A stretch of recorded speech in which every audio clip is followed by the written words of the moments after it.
Could you please pronounce your name correctly for me? That's in Norwegian pronunciation. It would be Platou. With this kind of, you go a bit up on the last syllable. Per was the first? Père. Yeah, that's like Pierre in French, but it's Père, like Peter, actually. And then Platou, which sounds and looks French.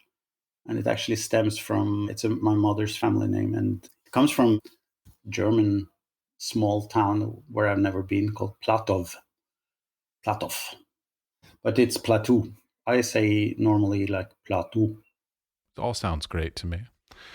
All right. So the first thing I always want to know about people is sort of how they got made. So like, your childhood, how did you become creative? So were your parents creative, some great teachers? Like what was the thing that led you down that path? I think it was mainly I was left to myself a lot. I had two younger siblings and my parents were both working. My father as a kind of a trade magazine publisher and my mom as a Norwegian teacher at the American school outside Oslo. Happy childhood kind of thing with a dog, some kind of vicinity to nature. So I was doing all kinds of sports, played piano, played all kind of flutes, and I started playing in the marching band at school. So I played clarinet, saxophone, bass drum, or whatever you call it in the marching band. That was my creative, and I started making fanzines, I guess it was called. I was too young to know what it was called, but it was kind of publications somehow, writing about anything, very stupid, of course. And I had friends that were very good artists, so they were drawing and making kind of movies with 8mm Super 8 kind of thing. So I grew up in like 70s in Oslo, Norway, very safe, very solid. Norway was kind of a social democracy, which with today's glasses on, it would be like almost like communism. I mean, we had one TV channel. It started at, I guess, we didn't even have a TV when I was a kid, but I think TV that back then started at 6 o'clock with children's TV, and then it kind of stopped at 11, and radio stopped one channel two, and they stopped at midnight playing the national anthem, So that sounds a bit like Albania or North Korea. I didn't know that back then. So I was happy. I was good at school, this kind of kid that was bright and I guess a bit too kind of almost showing off, like playing piano at the school at the end of the year, kind of, party and all that. I was the head of the student council, and my granddad was a kind of commercial successful guy. So I went to kind of trade school for secondary, or what you call that, from 16 to 18, high school. Yeah, high school in the United States, yeah. But I hated it from day one.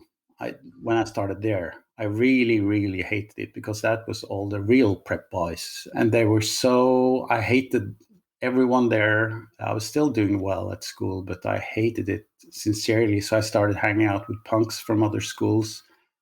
This was around early 80s, so obviously punk was going on.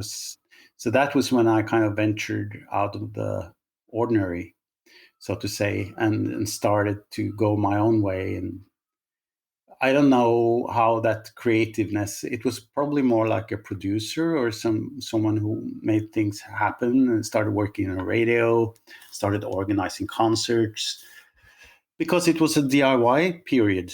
I mean, this era of where everyone made a fanzine or started a band or made movies, or it was the ethos of the time. And I was a little bit too young to be a real punk, or at least I felt so. And I didn't have a mohawk or didn't color my hair like bright red or black.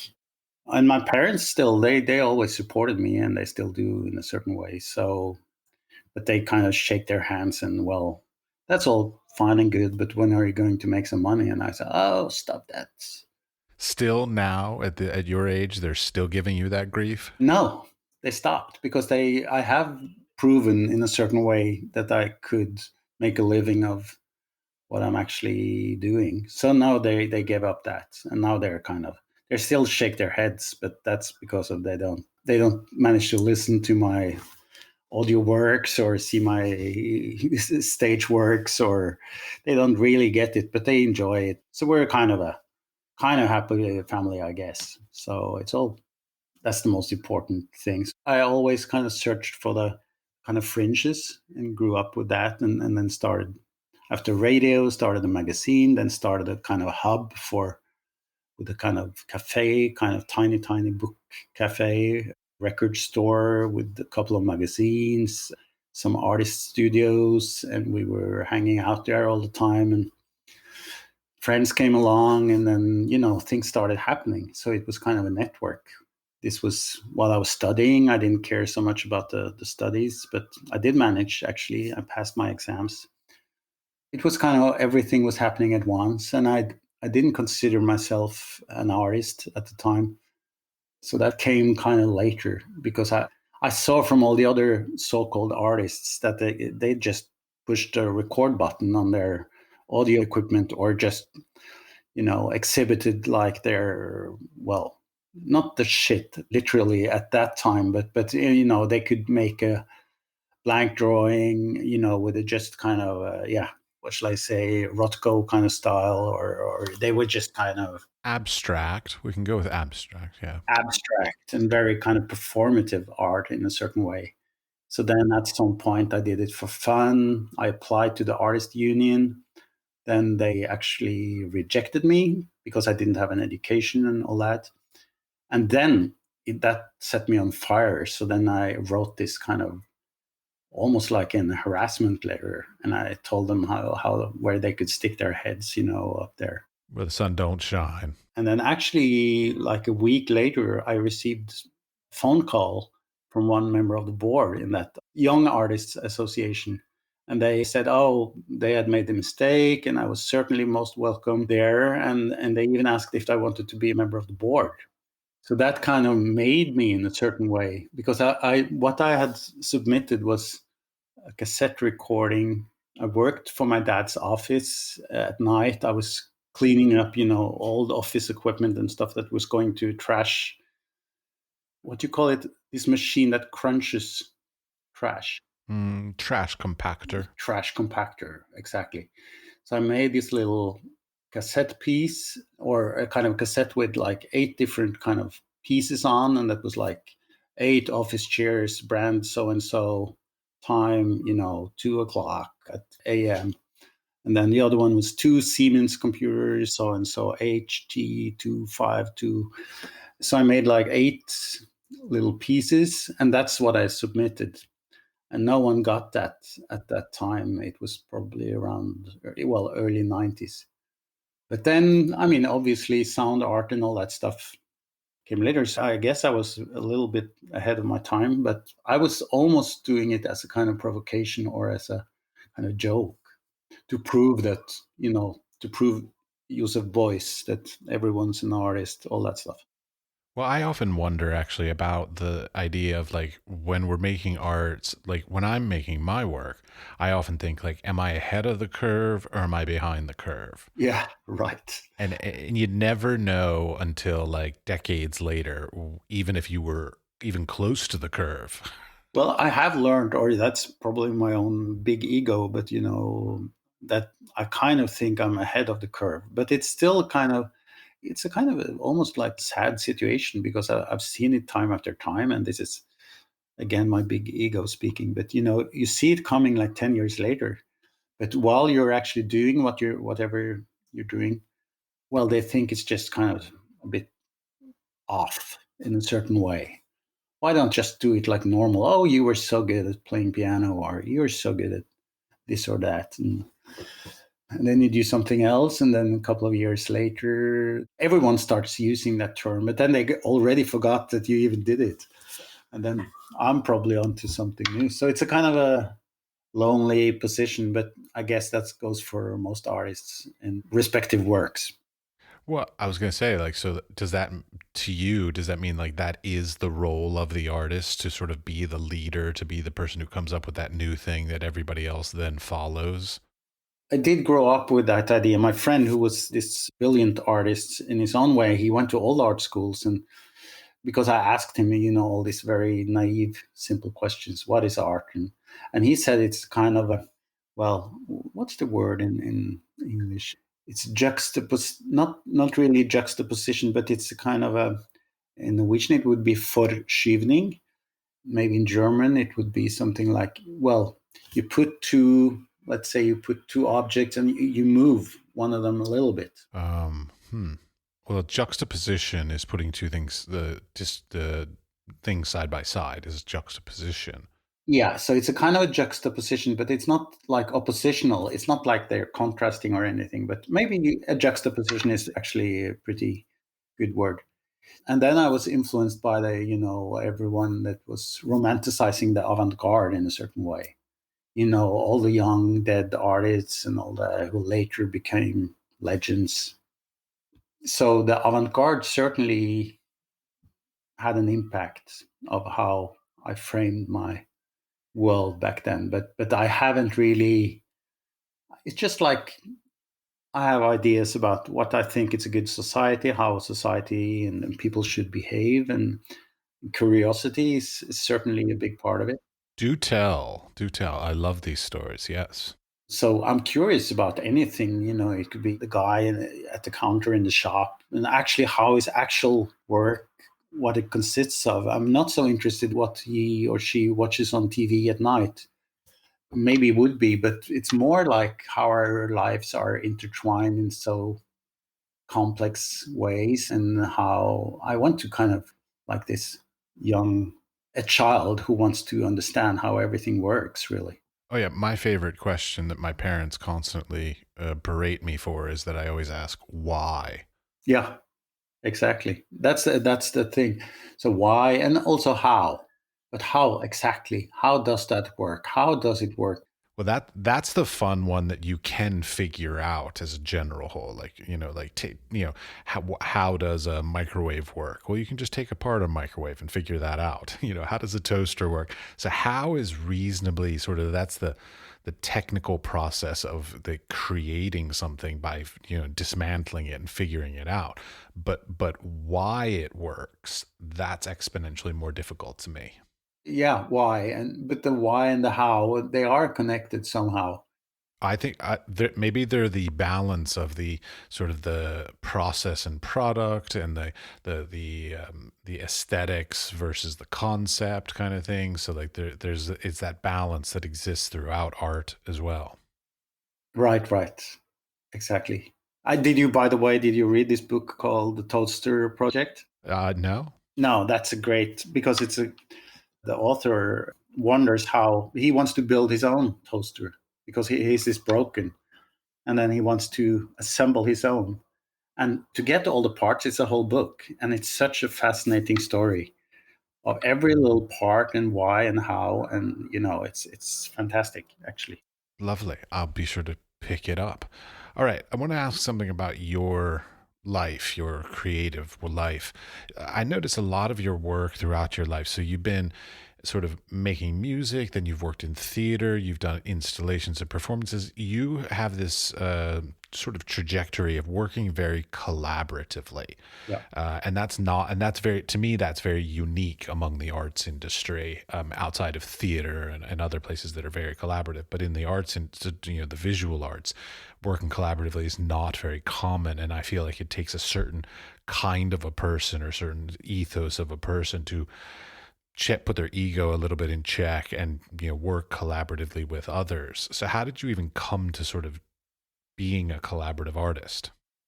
I guess it started because I was then setting up this kind of hub, this kind of store, or it was with all these little offices where we did things.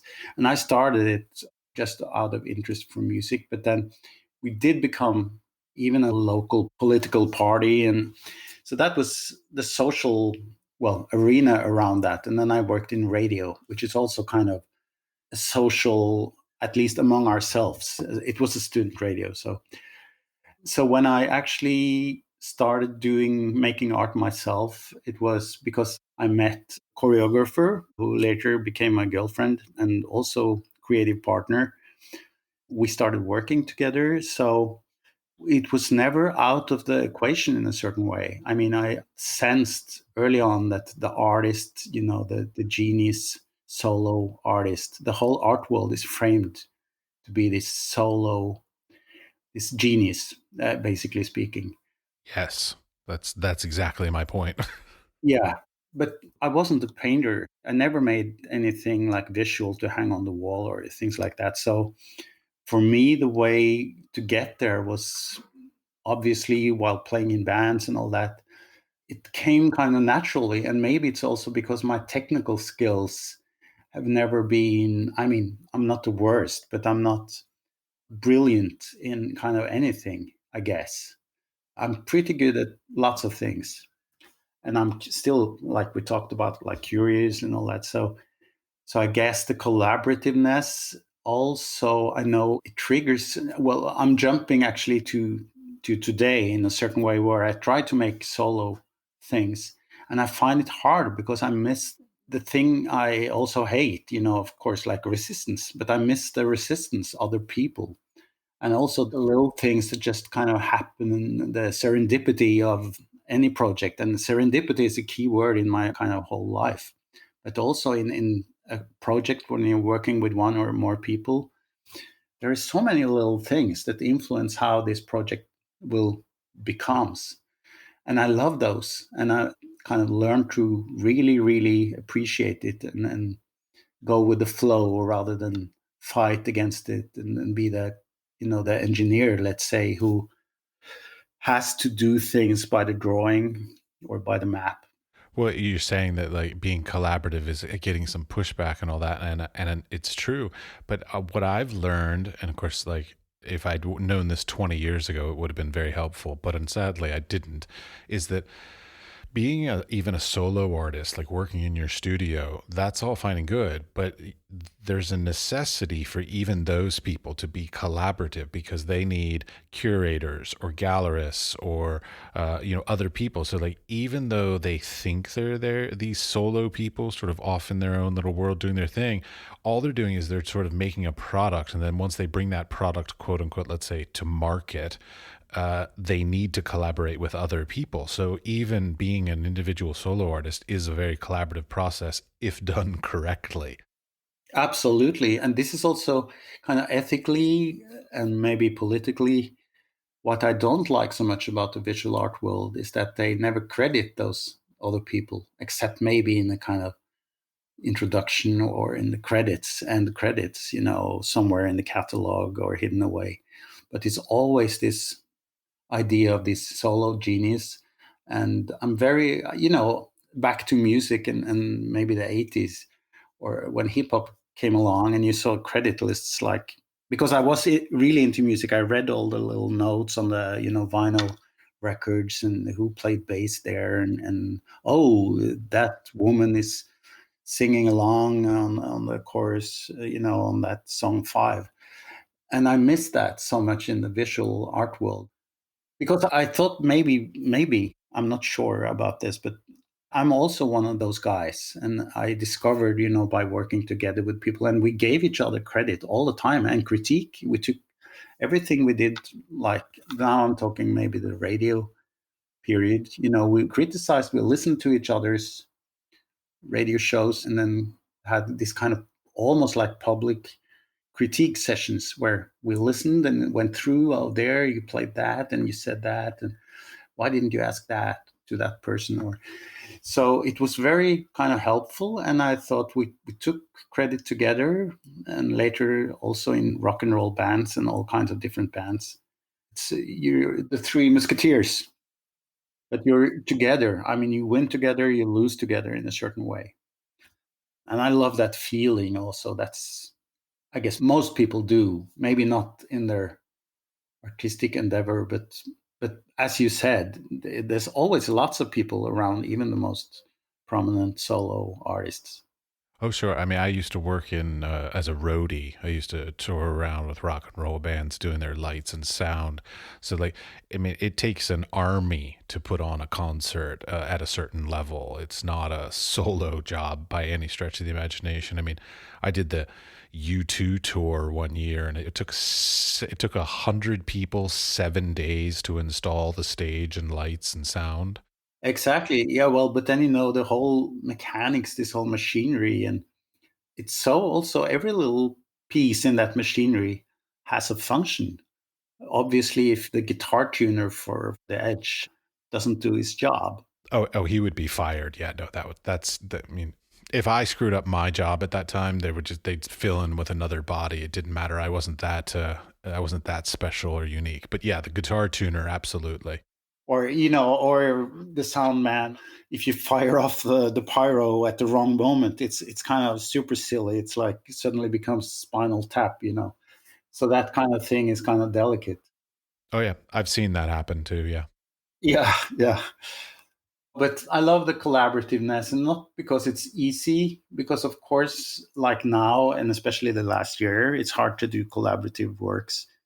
So I've sat alone for a lot, and it has its good sides. I mean, I've read more, I've more time for my, well, solo works, but then it's harder because I don't know when to stop. I don't know what's good, what's crap. No one kind of tells me, oh, stop that. You've done that for 2 hours now. Or if I make some sound or music, no one even to say, hey, you had it, the first 3 minutes were great. And then why are you still doing it? Oh, it's hard. I do the same thing. I find that I ride that line of either underworking, so I haven't done enough to a piece, or I overwork it and it's too, just, well, overworked is the easiest word for it. It's really hard to find that perfect, like, that's the right resolution of this idea, whether it's in sound or painting or whatever. Exactly. And it helps with other people there because at least you can sometimes agree that part was magical and that was maybe not so important. But of course, I mean, the deadlines in the real world, in the art world, or in the performance or theater world, or whatever, which world you are in. I mean, it's always tough. I know I'm kind of lazy. I'm very eager at the start, and then if it's too long time, I lose momentum, and then it comes back the last couple of weeks, and then I don't sleep. You're nervous. You think it's crap. You think it's fantastic. Next minute and next morning, it's crap again, and you're sleepless, but then it just happens, and sometimes it becomes kind of good works because you didn't actually have time to polish that part, an integral part of whatever worked. Oh, you're not alone. I have the same problem. Yeah, I could imagine. I think lots of us actually do have that, and we know it. And it's hard, just like you say, like underworked or overworked. And it's very, very hard without other people, or at least it could be a curator, just a partner. But like a friend or a girlfriend or my kids, they wouldn't be the right people to actually say, because they could just want to kind of please me and say, oh, that's fine, that's good, oh, it sounds great.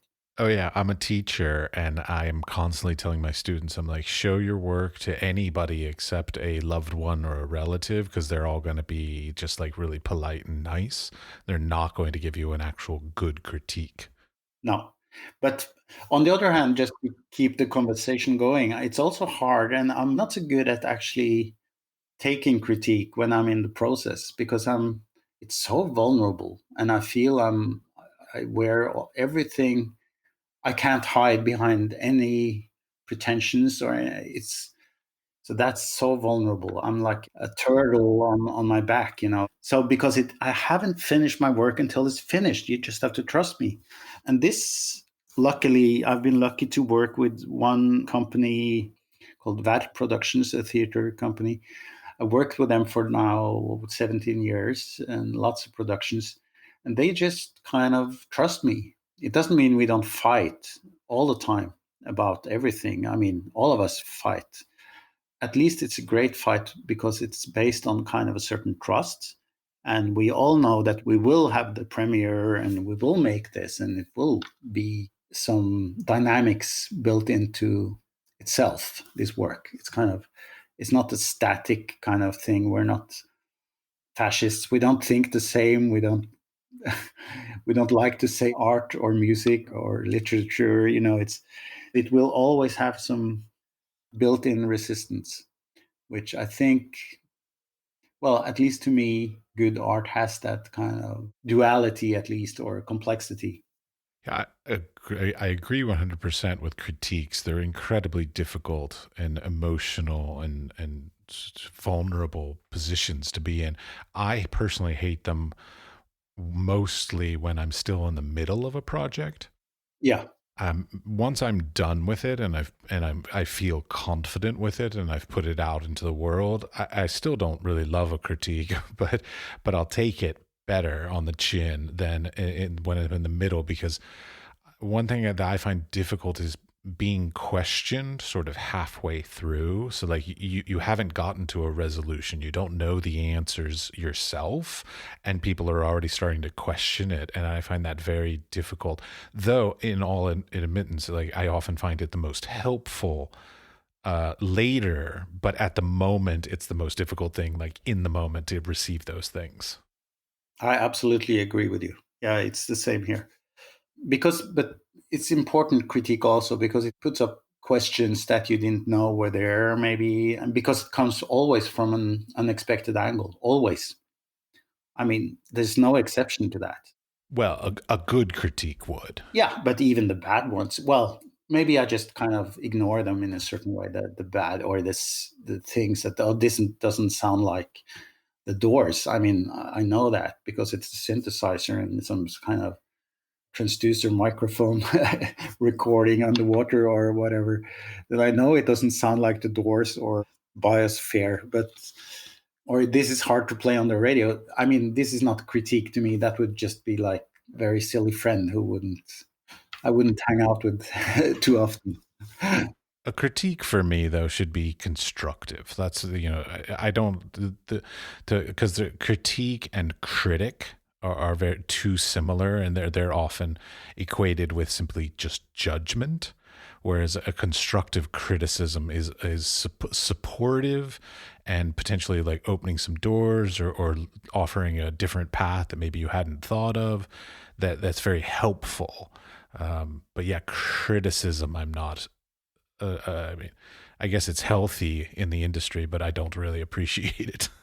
No, but of course it doesn't have to be constructive because I also appreciate, questions. Like people ask questions and without having knowing the answer to them, which is great because it's like, so let's say you've started something where you put some, let's say in a theatrical play, you have a certain dramaturgy and you introduce some kind of sets of this particular reality in that play.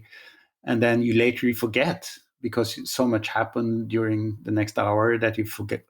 And if someone says, but what happened to that? Or aren't you breaking your own rules or something like that? And then sometimes it's so obvious and it's like, oh shit, you're right. So questions, but also constructive critique, like you say, definitely. Indeed. All right. I want to move on to another topic that I saw on your Wikipedia page, which again, I think is incredibly admirable that you even have a Wikipedia page. I want to get one of those some days.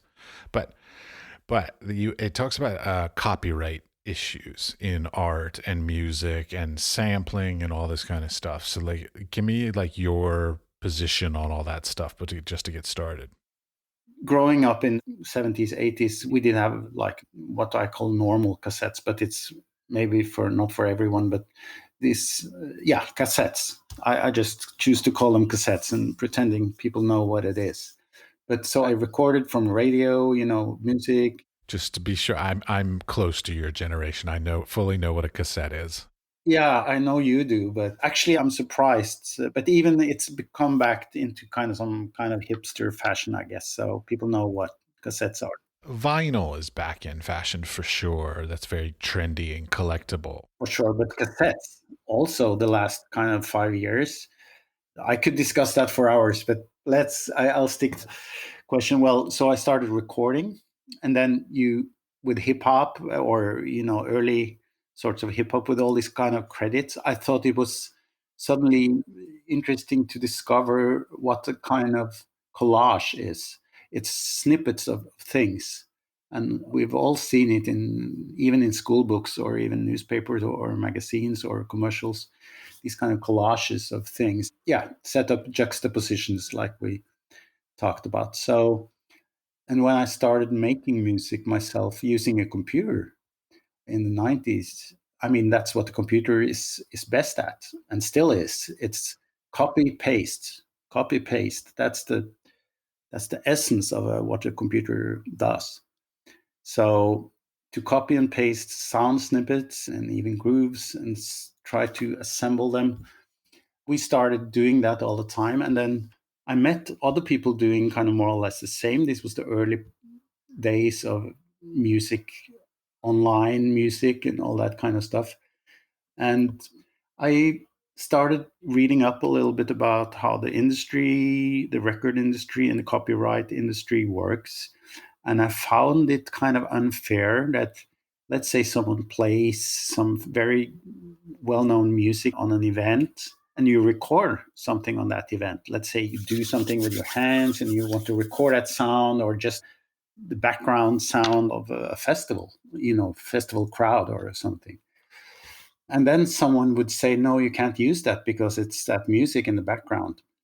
And documentary filmmakers that I knew, what's this?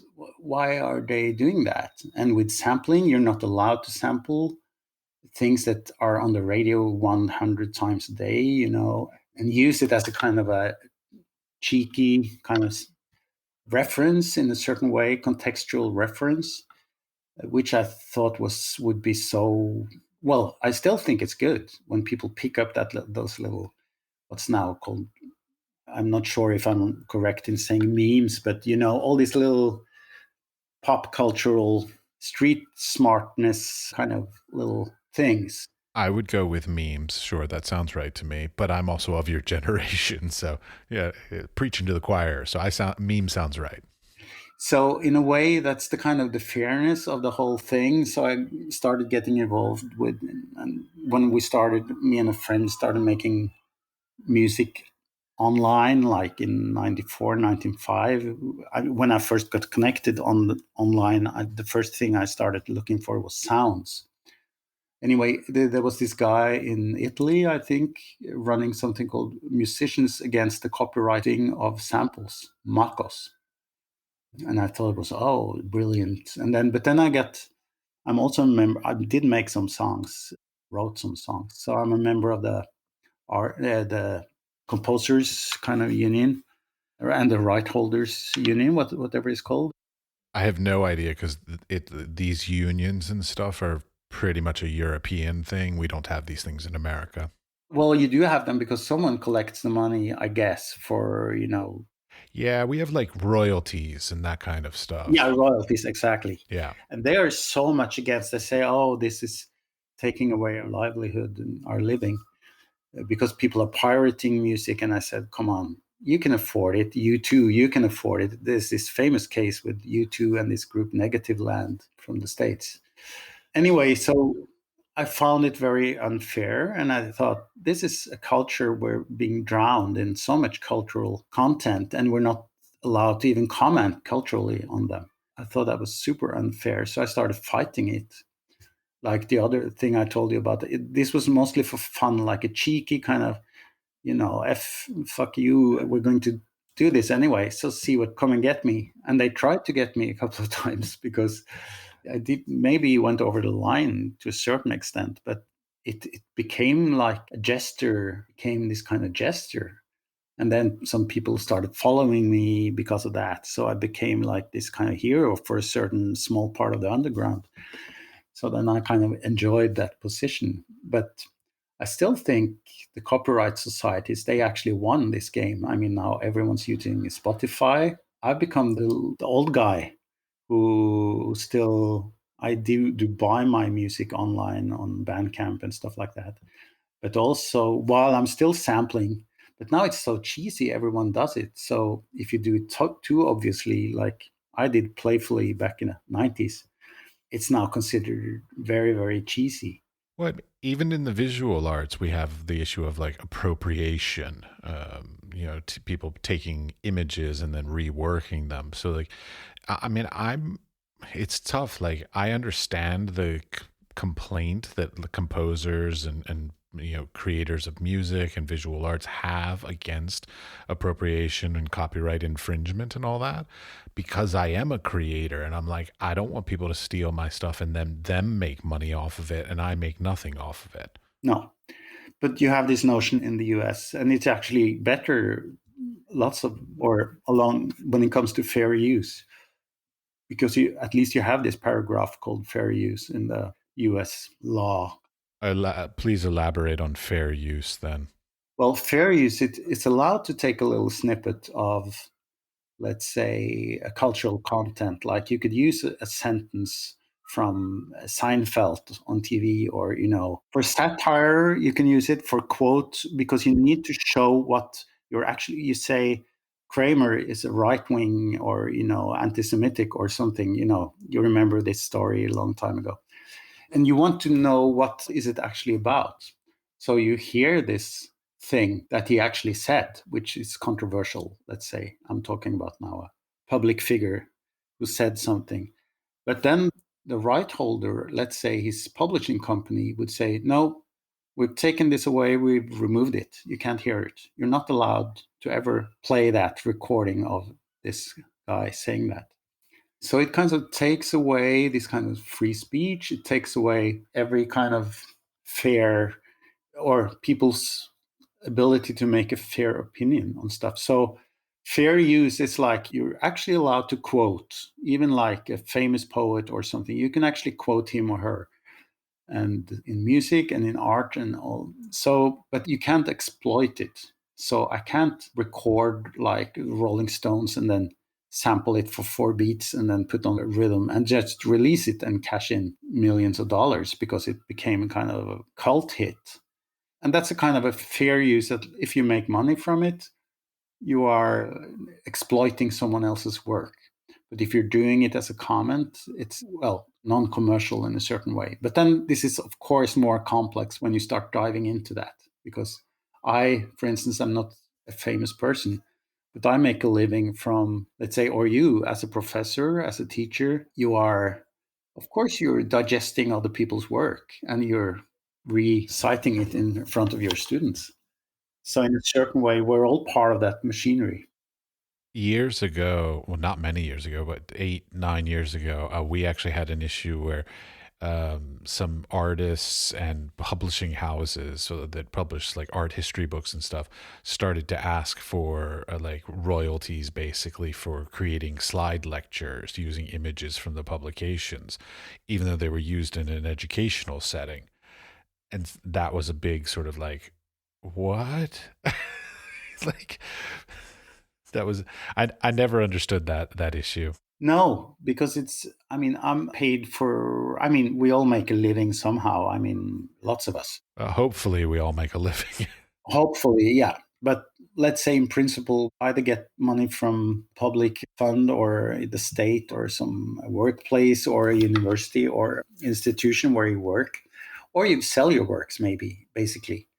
Like, and I'm between all those categories. And I guess you are too, because you're an artist and you're a teacher and probably lots of other things. Indeed, yes. So it's a kind of complex, but we should also, I mean, it has become the way that those with lots of money, the lawfare kind of term, it means like it's warfare and law mixed together. So the rich people, they pay off to protect their rights extra, while they themselves kind of grab or steal, if you like, from other artists. And I learned this back then, and I guess it must have been the 90s, when Madonna and, even Beastie Boys, actually, they sample from lots of people. Madonna samples from ABBA, and of course she gets that cleared before she uses it, and she gets permission, and she pays probably a lot to use that sample from that she uses in this Gimme Gimme. Oh yeah, I always wondered about Paul's Boutique. Yeah, Like, how could they do that album? Because like it's all samples. it's all samples, and I love that. I love that because if you use the old hip hop, call it ethos. It's like you sample. It's an honor. if I sample you, if I sample this conversation, it's an honor. It should be an honor to you, and I would credit you for making this recording. Then I would later resample it, use it on the track, blah blah blah, and it would be considered an honor. I pay my dues to my, foremothers and fathers and brothers and sisters. This was how it worked, and I loved that kind of, maybe a little bit like a hippie, Yeah, a little bohemian. yeah, bohemian. So I hate it when those rights are kind of, I mean, like even Beastie Boys, especially Madonna. Of course, she pays off ABBA, but she also steals from all these little guys on SoundCloud or wherever they are without even mentioning them. Well, in music sampling, it gets even more difficult because, like, you can just hear something and go, like, hey, and not even realize it. Like, so not actively or intentionally, but you could be influenced by having heard a beat or a rhythm or a whatever. And then suddenly you put it in, and people are like, hey, you stole that. And you're like, no, I just heard it. It was just, I was in a friend's car and they were playing it and it just sort of was in my brain. Like, it's really hard to sort of prove the difference between active, intentional stealing versus just it was in the ethos and you just sort of heard it and it just became part of your music. Like, that's a really difficult thing to prove. Exactly.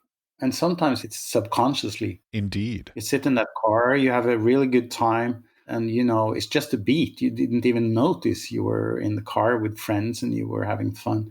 And then a week later, or at least for me, I could sit and make something, and then I suddenly that beat kind of comes back to me, and I might steal the whole kind of main riff or whatever to call it without even knowing it. And this has happened to thousands of artists over the times. So it's all a part of, I mean, I like to say, like, we drink from and we swim in and we piss in the same river. It's like a soup, we swim in it and we drink from it and we piss in it. I like that metaphor. Yeah, I would say something like art's not made in a vacuum. So we're constantly influenced by all of our life experiences. Like, I always notice that, like, the color palettes that I start using are because I happen to notice those colors a lot, sort of just in existence. Like, I'll just be walking by stores or seeing other people's apartments or cars or whatever, things with colors in them, and suddenly I'm like, oh, those colors are beautiful. And, like, it's not an intentional change in my belief of colors, but it's just because of the prevalence of them in my daily life. Right.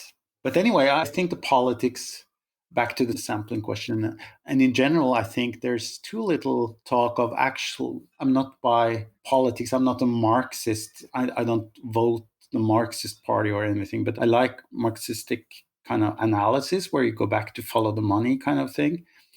So the structures of how to make art and what do those structures allow you to do and in what way. I'm curious to find in exploring that territory in a certain way, which is not like being on the barricade. And I mean, that's also important, of course, or union work or all that comes without saying, but it's the politics of how the institutions work like they do. Let's say, because if I ask, why do you keep on having this kind of solo artist genius model?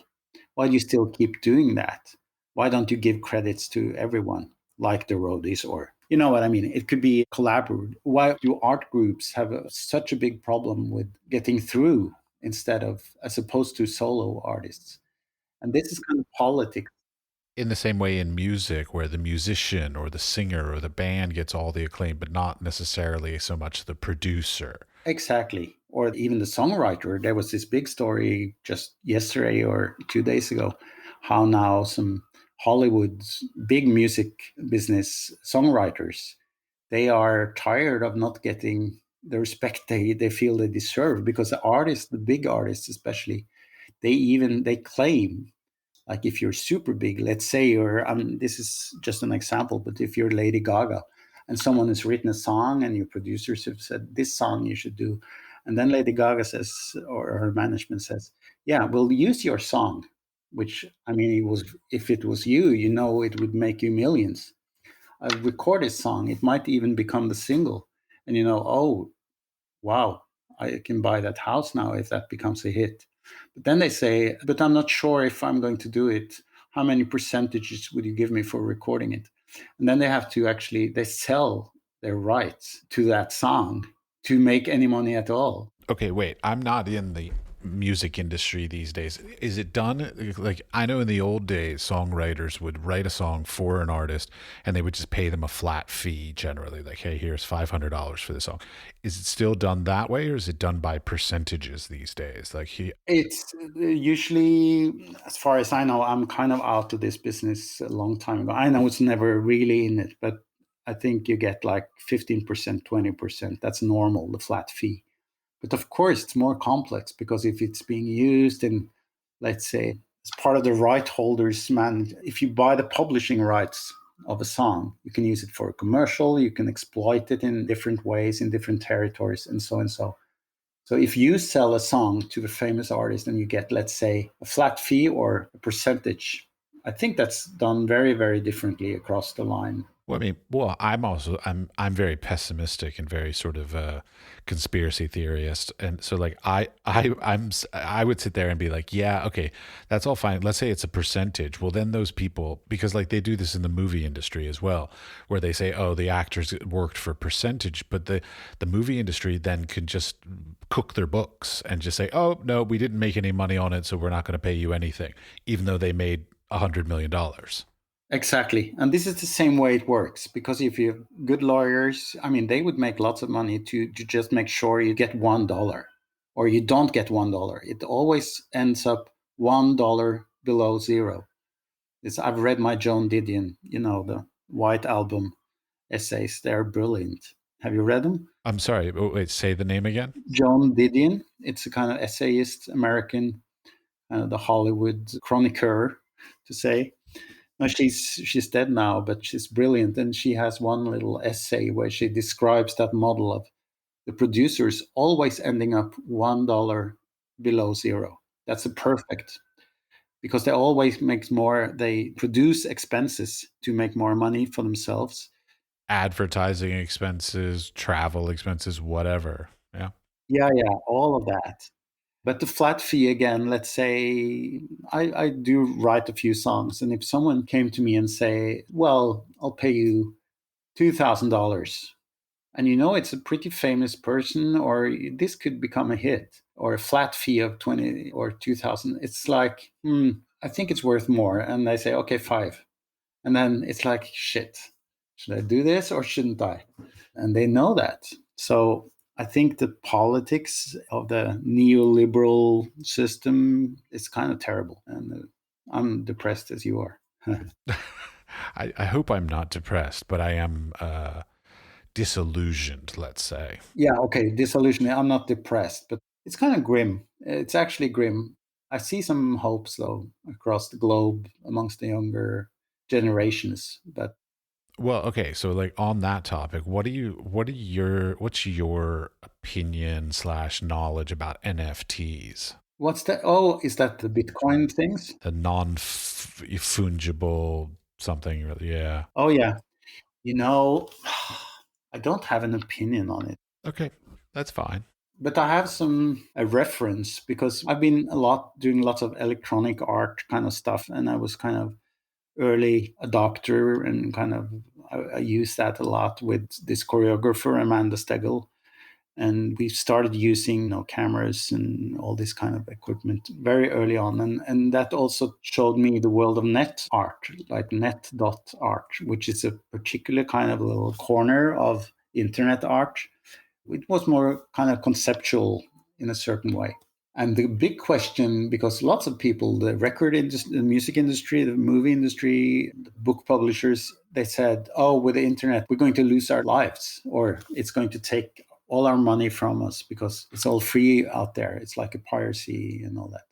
Because it was a Russian artist called Ulia Lialina who proved that it's actually possible to make an artwork, digital artwork, put it online, and sell it and still keep the artwork for free out there. So the act of buying an artwork is actually a kind of symbolic action. It's a ritual in a certain way with some legal implications, of course. But the NFTs, I just read up on it like a month ago with this guy who sold the work for 62. Yeah, people. Yeah.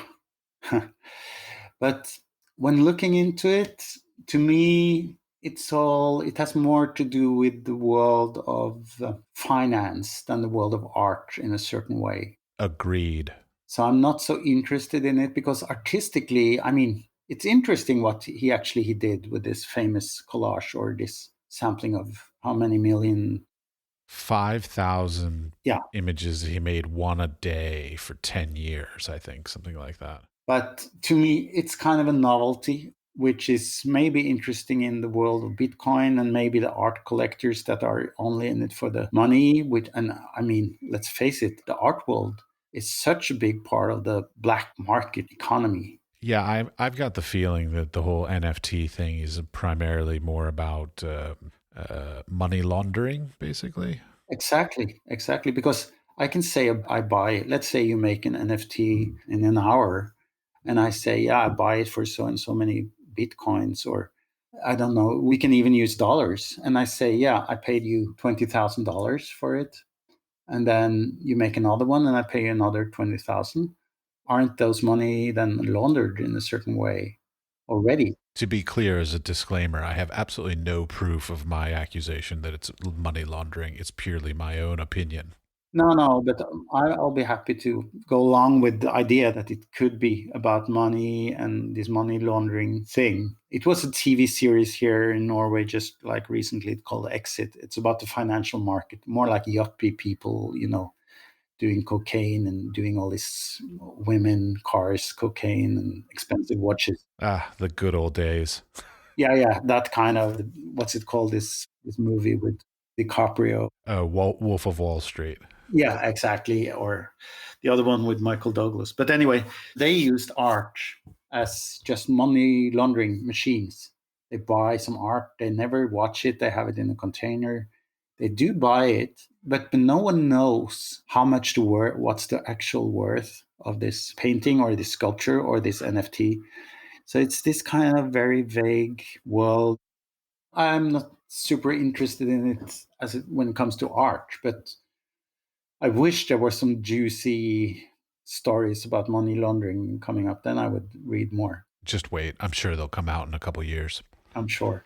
All right. Last little topic that I saw on your stuff, on your CV, is a thing Project Space Landers. Yeah, it's Project Space Landers. So it's a project space in Landers, California. Okay, got it. Yeah, subtle difference, but important. Yeah, that's a kind of fun story. There's a woman I met here in Oslo like 7 years ago, 8 years ago. Her name is Chiara Giovando, and she was part of a group that curated shows at the place called Human Resources in Los Angeles. It's a big old cinema in the old downtown area. No, old Chinatown, sorry. And I thought, oh, this is my big break. In my head, that was like MoMA. I mean, I stopped working with Amanda. The group kind of broke up. The relationship broke up. So I was kind of a solo artist. I thought, oh, this is my super big break. I did some years with sound art installations. They grew. And then I thought, this is my big thing in Los Angeles. So I went back and forth the next year, back and forth to look at this place and had these grand ideas.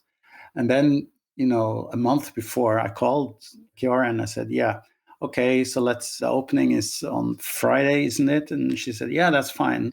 Make sure you make something that can be taken down by Sunday. And it's like, what? Are you kidding? Because in my head, I was going to be there for at least like 3 weeks, or this was my big show, right? And then I was really disappointed. And she said, oh, yeah, I see. Oh, and then she had just bought a house out in Joshua Tree, California, in the high desert, which is like 3 hours east of Los Angeles. And she invited me to make something there, something different, which I did. So I was alone there for a couple of weeks. She left me there in the house. I lost my way out there. It was kind of exciting. And then she left me there. She just showed me the house.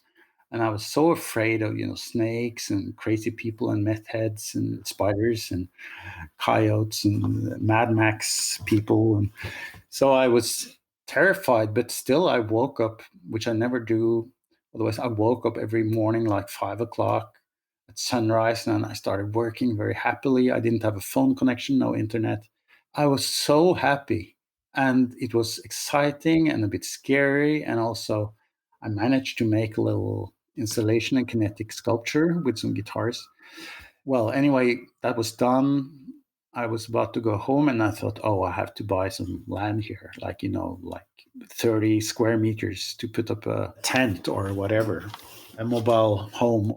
You can buy just 30 square meters? No, I didn't know anything about what you could buy or not buy. And I had a flat in Oslo, that was all. But I didn't know anything about anything like that, and especially not in California. But I started looking for just like properties, and then I did it. Well, it kind of snowballed a little bit. So I ended up buying a house. It's a long story, actually. I bought one and I lost it in something. It's a legal process called escrow. But I bought a house, and finally I found the house, and then I just bought it.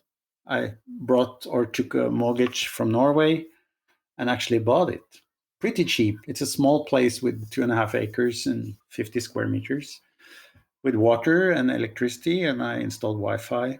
So I started being there as a kind of an escape, I guess, from my life in Oslo and also the history in a certain way. And I guess, to be honest, like myself in a certain way. But I was also curious to discover who this person, me, is without my network of people and kind of call it stories. So I got this place, got out there all by myself and started meeting people, and people, ask, oh, where are you from? And it's like, yeah, I'm from Norway. And they say, all right. And that's it. They didn't ask very much. Really? I get in America, they always ask, what do you do? Yeah, well, if they do and they say, yeah, I'm a kind of artist, musician, then, all right, right, right. One of those. Yep, that ends the conversation again. Yes. Yeah. So I suddenly found out, oh, everything I've done, it's worth kind of nothing here. So I had to rebuild in a certain way. I'm just one of those because there are lots of kind of poor people, poor artists, but also more successful artists who have ventured out there to discover nature, some kind of other way of being, I guess. And Peyote and mescaline, absolutely. yeah, that was the start of it, I guess, in a certain way in like 60s, 70s. And it kind of developed into New Age, and but also this kind of Mad Max, as people are in during gentrification in Los Angeles, people are squeezed out and they moving out of the big cities and out to the desert. Meth definitely had some impact in that story. People are out there to cook. There's so vast areas, and people could set up mobile lab anywhere. Oh, I'm all for it. My big dream these days is actually to live in my this is my dream. I want to live somewhere where I can go out on my front porch naked and see nobody, Yeah. and nobody sees me. I found a place like that. So I try to rediscover my own art. It's a kind of a studio. It's a one room. It's a bedroom and a studio and a kitchen and a porch and a car. And that's about it. So then to discover how will I spend my day? What will I actually eat without anyone noticing or looking? Or will I get up? Yes, I will get up. Will I wash? Yeah, I actually do that. And I don't drink all the time or smoke weed all the time or just, do nothing. I actually produce and I discover new people. So I found that immensely interesting, and also to discover all these lives out there, why and how people got there. And it's fascinating, and it's such a big, it expanded my scale of understanding different kind of trajectories in life immensely, because people are so different out there, and I love it. And now I set it up as a kind of working space and also recreational space for myself, but also for others. So I'm using it or lending it out I call it a residency, very unpretentious. But if you want to go, you send me a mail or you call me, and you have it. But I say it's at least for a month, and it's for free, although you pay the utilities like water and Wi-Fi, and that's it. And you decide what to do there. You don't have to show anything or produce anything. It's there if you want to write, if you want to stare at the stars, it's fine. That sounds magical in many ways. Yeah. I mean, it's not like I saw the series based on that book, I Love Dick. It's about an artist who in Marfa, Texas. He's the guy Dick. There's a couple moving there, and both of them falls in love with this guy Dick. But he has this place which is pristine. Of course, he goes out naked with his boots on, looks at the rattlesnake and at the sunrise. But it's a little bit more. I do see houses. I do see some people. So I hear my neighbor's dog barking 24/7, and it has its definitely its reality, which is not a Hollywood movie, but it's still fantastic. I miss it so much. I haven't been there for 1.5 years now. Well, I mean, that's the thing is like artists generally want, like, I think that I forget what I could come up with. I think it's four things: time, space, and money. Okay, it's three things. I mean, so like the ability to just sort of drop out of all these stresses of daily life and then be able to devote your time to even just thinking, much less producing it without distraction is an incredible luxury. Yeah, it is a luxury. So I'm going to keep that and use it. So if anyone wants to go there, I mean, it's too small to have lots of people there. So when I'm there, I'm usually there by myself or with maybe friends visiting. But if someone wants to be there by themselves and they have to take full responsibility of keeping the house, I don't like Airbnb, that system, because it kind of gentrifies this area. Now it's rich people from, the West Coast who goes there to have parties and take drugs and play loud music. And it's not what it's actually for. I mean, I don't mind people doing that, of course, but I want people to go there to explore the actual state of being there and to discover the neighbors and the nature and, the animals. It sounds fabulous. Let's sort of wrap this up. I have two last questions I ask everybody. So the first one would be three contemporary artists. Now, given that you're in music, it can be any form of artists. So just contemporary artists that you're looking at that you think are sort of noteworthy or that influence you or anything like that. Oh, you should have given me some time to prepare. No, I love springing this on people. That if you prepare, then it's not as interesting. I take this much too seriously, So for me, this would be disaster when I later tonight. You can say more than three. Three is just a random number I made up. Yeah, yeah, sure. The first one who actually springs to mind is James Turrell. Of course, yes, I see that. I'd say one musician, he's called Kid Koala. He's Canadian. He comes from kind of hip hop and electronica. And I got to know him a little bit. I've listened to some of his albums. I discovered Patreon, this service called Patreon, through him when the pandemic hit. And it's like you pay $10 a month, which is like here in Norway, that's like a beer. And then you get access to some of his shows, and he makes kind of music for reading, he calls it. It's not like ambient, it's a little bit more groovy, but it's not like with lyrics. And every week, every Monday night, he produces a show, 2-hour live show where the patrons meet. And he has this kind of little video stream, which is kind of a little bit arty. And I get access to that and some insights of how he actually produces. So it's the transparency of the whole process of making something and being an artist in these pandemic times. So he at least inspires me. So that's two. And there's one filmmaker over here, actually, who is probably not so well known, but she's called Tonje Guttormsen. But she made a film, her first feature film, and it's called Grit. It's about an artist, another female artist in her, let's say, late 30s or early 40s, who struggles about existence and everything.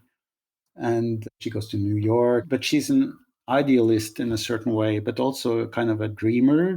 She has her ideas are too big for the actual world, and she's not capable of producing any of it. But she's very funny, and she struggles in an existential way. And I love that it's made by this young collective, not well, without the big film systems. And it's also, I have to mention also my dear friend here in Oslo. It's a young artist called Hanan Ben Ammar.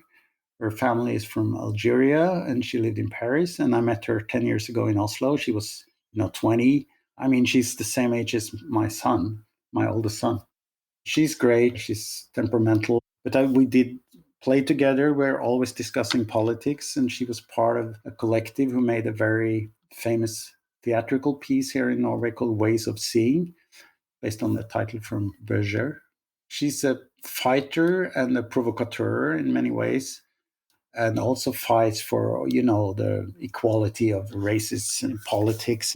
So it's important struggles when we're talking about politics, because I think someone actually has to keep that fight going, that the generation actually before us, the hippies or the 68ers, as we call them here, did, and then later maybe the political movements of the 70s, where I wasn't so involved. And I was living through the 90s, where politics was just kind of go happy. It was kind of the pre-neoliberalism. Everything opened up. I was so happy and felt free. But now I see the need for more political action. It's marvelous. All right. The last question, of course, is just advice for the next generation. What could they do to have more, we'll quote unquote, successful careers? I would say don't worry about it, the career. Worry about the world. Be active. Just be active all the time. Just engage with people. Be curious. Take part. Say yes. I mean, it's almost like this. I haven't read that novel. I heard about it. This principle of just saying yes to absolutely anything that people proposes, or this dice man. But I would say yes. It's a good advice. Just do it, because at least, but it's maybe an old person's advice. I'm not sure, because I think the world is different now. My professors gave the same advice. They used to say, whenever somebody comes to you, a curator, a gallerist, a professional, commercial client, whatever, the answer is always yes. Then you figure out how to do it. Yeah, exactly. And that's the advice. And also, don't be afraid to step outside your boundaries in a certain way, to be unsafe, because if you've done that enough times, that's also a matter of learning to cope with. It's like improvisation in music or in all forms of art, live art.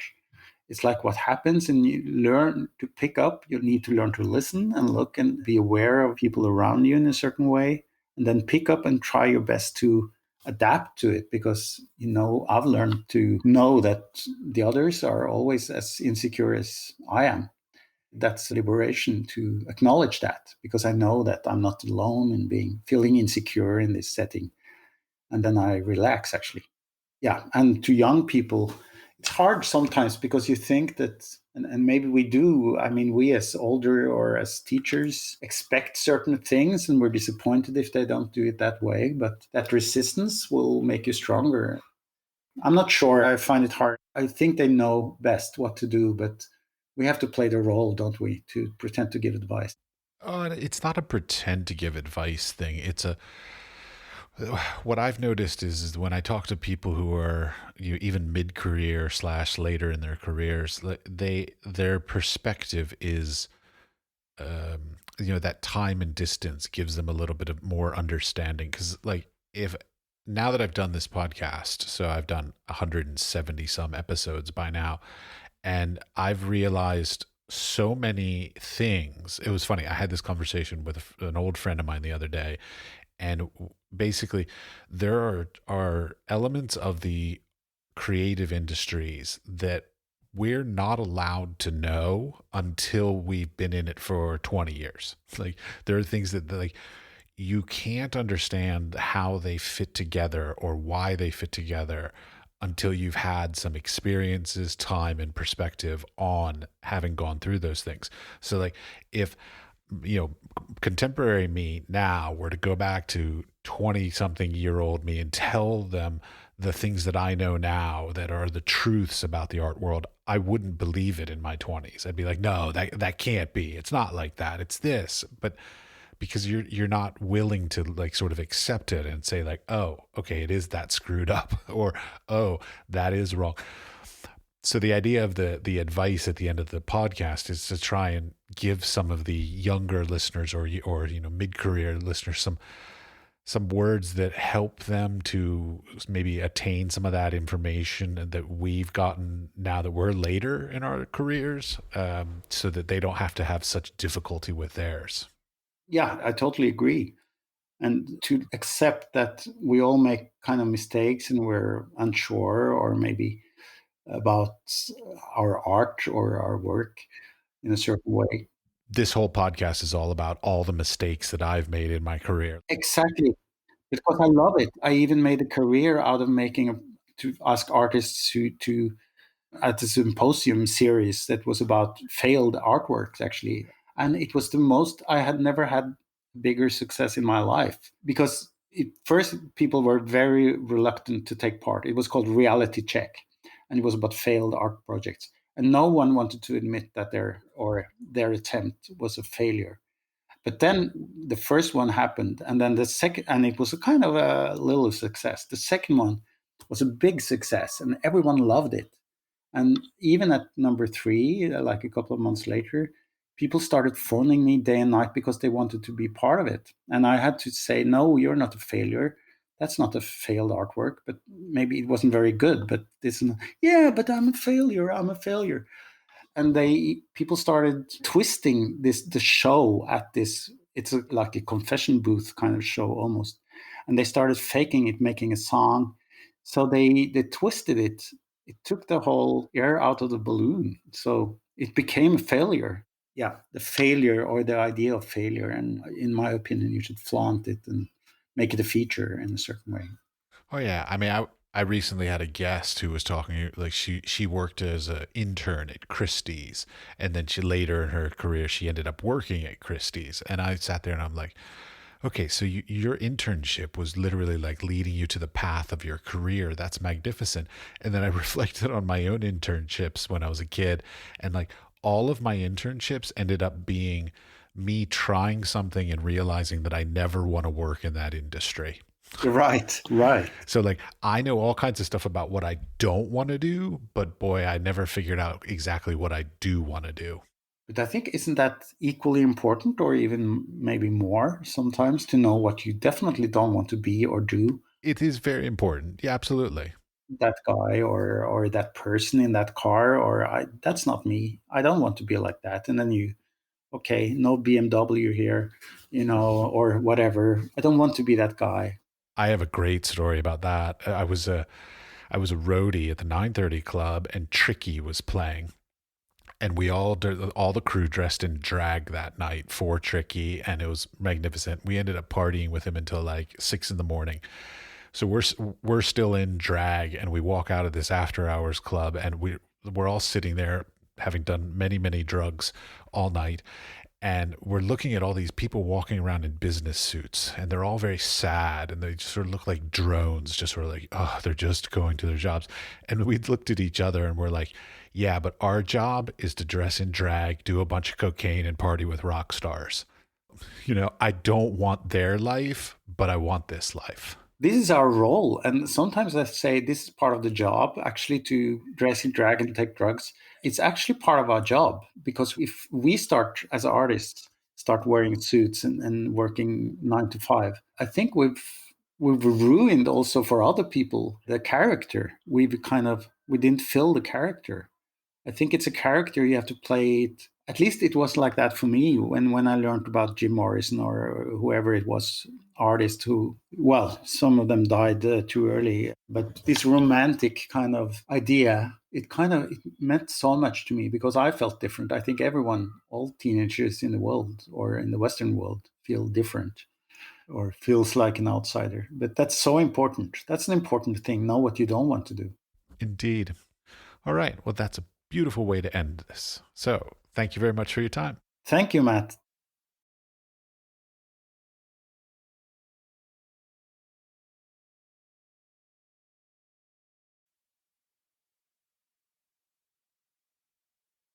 Okay, continuing on about arts funding in Scandinavian regions. Yeah. No, we're lucky to have such a good system. And I noticed how, for instance, in the United States, where they have very few or almost non existent funding for artists, how that makes different art. So it's not as easy for them to, or that explains why they're not so into, let's say, avant garde art as we are in Europe and especially up here, or my little corners of the art world. Because this is such a luxury, we can make things, we get state funded, we can explore all these boundaries and almost paid by the state to do so. While over there in the States, if you don't get an audience, you make nothing. Well, I've come to this is my perspective. This is my belief. Now, I might be wrong in this, so tell me if I'm wrong. But I believe that it's basically this. In America, the idea is the artist produces a thing, they put it on display, either they get the audience or they get people buying it, and then they are able to reinvest that income and produce more. Whereas in Europe, it's come up with a great idea, propose it to somebody, they fund the production of it, so that by the time, so the actual exhibition or presentation of it, it's irrelevant if it's sold because it's already been paid for. Yeah, but that's completely right. I'm trying to explain to my American friends when we were discussing this that I'm also selling something. I'm a sort of I also have to make a living, of course, to get those grants. It's not like you just get it. You have to fight for it, obviously.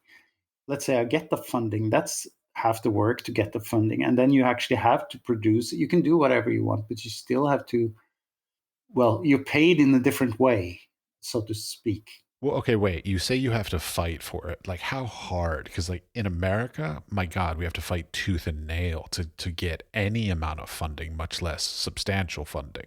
So, like, how hard is it really to get funding? Well, I would say it's not that hard, Okay. but it's because I've been lucky, maybe. And some people accuse me of being, a opportunist in a certain way. I know the language, I know the phrases to use, and that's the normal accusation that people would say. You're a smart ass, the right phrases. And a really good artist, he's great at painting, but he can't even write. Well, but that's the trick. Like, that's the thing. Like, if you can, even in America, like, if you can eloquently express your ideas, you will get curators and gallerists and funding and residencies and all these other things, because it's the words that sort of are the application processes to get you in the doors for all these things. So like it has less to do with skilled ability to make art and more with like knowing the right vernacular to be able to use the buzzwords of the time in order to get that opportunity. It's partly true, actually. It is true to a certain extent. But it's also a very classical discussion or between the technical, or let's say the skilled, like Rembrandt attitude versus the conceptual art attitude. Because you could say that the idea about an artwork is maybe the basis of it, or maybe that's the essence of it, or is it the actual execution, the actual painting or the photography, or is it the concept where you end up with a black photography with a white dot or whatever. Well, you could ask Saul LeWitt. I'm sure he would give you a good answer. Yeah, I'm sure. But here, the acceptance actually in the system and in lots of people's minds that art is also some kind of, it very closely and overlaps with philosophy in so many ways. I find that liberating and actually very good, because it also takes away those skills, the limits, where it's also so much kitsch and so much bad taste in people who are very skilled but make like very tacky commercials or very things that contain no juxtapositions in any of the layers, or yeah, you know what I mean, maybe. I do. I mean, and just to be clear, I want to be like lay out my position on this. I love the way Europe does it. I'm all about it. I wish that I had known that that was the difference between the two, because if I had known that, I probably would have like come and gotten my education in Europe rather than in America, because that whole system, like I remember being a student and looking at Europe, and there were these magnificent, absurd, great, crazy projects being done, what you would probably call avant-garde, and we're sitting there, we're like, that's fucking amazing. Like, how did they fund that? Like, I mean, I can come up with these crazy, great, magnificent, huge, colossal ideas, but in America, I can't fund it, or there's no place to exhibit it, or no place willing to exhibit it. Whereas in Europe, they're all about the absurd extent to pushing the boundaries and the limits of things in ways that in America they never do, or very rarely do. And so I'm all about the way that Europe does it. And I wish that I had learned that. Again, this goes back to like, I wish I had learned that when I was in my 20s so that I could have participated in it more effectively and better and earlier.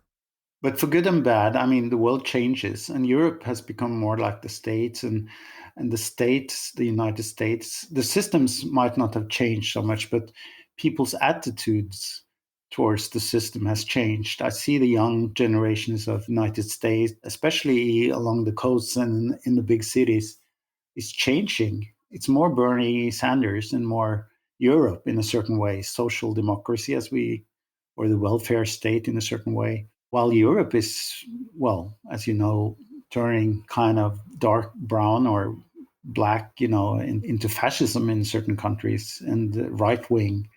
So that struggle, it's not set for good. I mean, I think we really have to fight for it. But I think still Europe is far more educated in in the way of thinking. I just hope it will prevail. All right. That's a good place to end that. Yeah, that's a good place to cut. As many of you know, I have a thing for the algorithm that rules our lives. But one thing I figured out you can do to help us is to give us star ratings or comments.